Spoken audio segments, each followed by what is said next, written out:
Le truc tout bête là, qui fait multiplier mes résultats en tant qu'investisseur immobilier, fais travailler tes fonds qui dorment.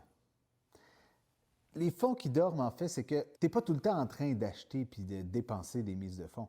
Tu as tes actifs immobiliers que tu peux aller rechercher dans tes hypothèques qui sont là, que tu fais juste payer de l'intérêt dessus pour rien. Va chercher ces actifs-là.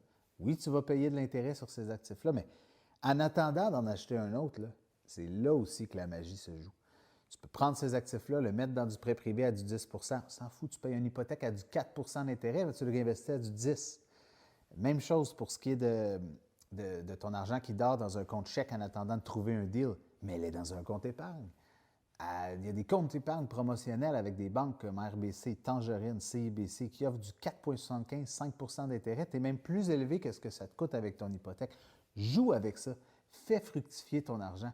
C'est là où la vraie magie va s'opérer parce que tu vas avoir des revenus passifs, des bâtiments, des actifs, des endroits où tu mets ton argent. C'est juste super important que tu ne la mettes pas dans des endroits qu'elle soit bloquée pendant un an de temps parce qu'il faut que tu aies toujours ta liquidité disponible.